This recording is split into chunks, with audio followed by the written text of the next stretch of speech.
Stéphane Sauduteuil, bonjour. Bonjour. Vous êtes responsable du site technobourse.com ainsi que du site technirobot.com et administrateur de la SICAV Reactor 7. Pouvez-vous nous dire si les marchés sont toujours aléatoires ou chaotiques? Vous êtes intervenu sur ce sujet-là lors du salon de l'analyse technique. Effectivement, on lit beaucoup ou on entend dire en fait que les marchés boursiers sont aléatoires et chaotiques. Et moi j'essaie de démontrer en fait lors de cette conférence que dans cet aléa et dans ce chaos, il y a de l'ordre par moment. Et c'est cet ordre par moment qui m'intéresse parce qu'en fait ça va pouvoir solidifier une conviction dans l'idée que le marché va se reprendre ou va rechuter. Donc le fait de trouver des poches qui ont une certaine récurrence sur les marchés vont me permettre, moi, de solidifier une conviction sur la qualité d'un signal et donc d'intervenir avec une plus grande décontraction sur tel ou tel signal. L'idée, je pense, d'utiliser l'analyse technique, c'est elle doit nous permettre de séquencer et de trouver certains modèles récurrents par X ou Y technique, à chaque analyste sa propre méthode.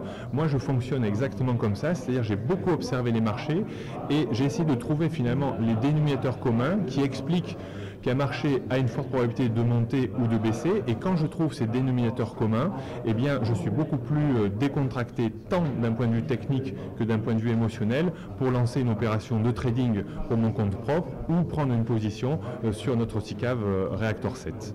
Voilà un petit peu l'idée générale. Ne pas croire que les marchés sont toujours aléatoires et chaotiques, mais que par moment, ils sont assez prévisibles, récurrents, et principalement en fait parce que ce sont une intervention humaine qui les fait bouger, et les humains, enfin les hommes en général, ont tendance toujours à reproduire les mêmes schémas psychologiques, la peur, la crainte, la cupidité, l'attentisme, et toute cette approche psychologique des marchés transpire au niveau des cours et nous permet de trouver par moment de la récurrence qu'il est intéressant de travailler. Alors ces signaux d'achat et de vente, comment les obtenez-vous par combinaison d'indicateurs? Enfin, qu'est-ce que vous utilisez? C'est des outils que j'ai développés à titre personnel, qu'on ne trouve pas finalement sur le marché, hormis effectivement dans le livre que je vais écrire à ce sujet qui devrait sortir d'ici fin 2011. Ce sont des outils que l'on trouve sur le logiciel ProRealTime également. Et en fait, ce sont principalement des bandes de couleurs dont l'épaisseur varie, et l'étude de l'épaisseur au voisinage d'une position particulière de l'évolution des cours va me dire attention, là tu as les conditions requises pour voir le marché finalement monter ou baisser dans un horizon de temps défini par la période des bandes.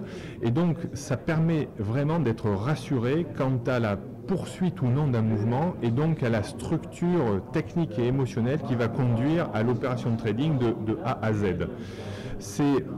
J'ai trouvé ça principalement en observant énormément les marchés financiers, un petit travail de fourmi qui consistait à optimiser des paramètres.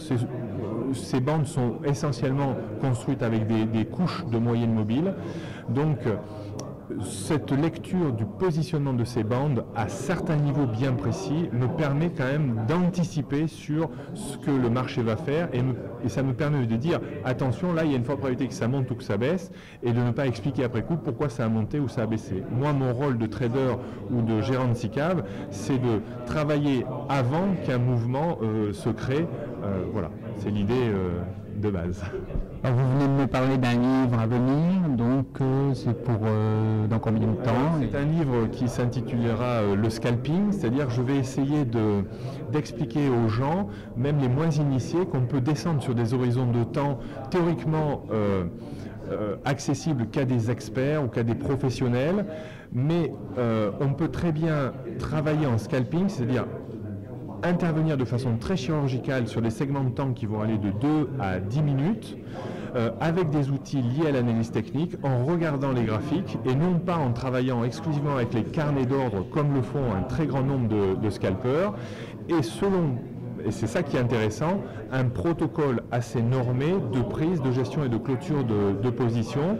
Bien entendu, le concentré émotionnel est là, il faut être très rapide, bien connaître la technique, mais avec un petit peu d'effort, une relecture du livre, on peut arriver à scalper tout en étant finalement quelqu'un de tout à fait ordinaire. Votre SICAV Reactor 7 est accessible aux particuliers et comment est-il géré essentiellement sur l'analyse technique? Voilà, alors Reactor 7 est une SICAV qui a complètement changé de positionnement depuis mon entrée dans la SICAV en tant qu'administrateur le 29 juillet 2010. C'est une SICAV à partir de ce moment-là qui est une SICAV basée à 70% sur l'analyse technique, 30% sur l'analyse fondamentale. On est la seule SICAV en France à pouvoir acheter et vendre à découvert, c'est-à-dire profiter d'une baisse de marché et gagner de l'argent, et bien sûr acheter en espérant une hausse et de voir l'appréciation de la SICAV. C'est une SICAV non spéculative, on n'a pas le droit de travailler avec des effets de levier, on ne peut pas mettre plus de 20% sur un même produit, on ne peut pas acheter plus de 10% de titres vifs, on ne peut pas vendre à découvert des titres vifs, donc on passe pour les stratégies d'achat ou de vente à découvert par des trackers.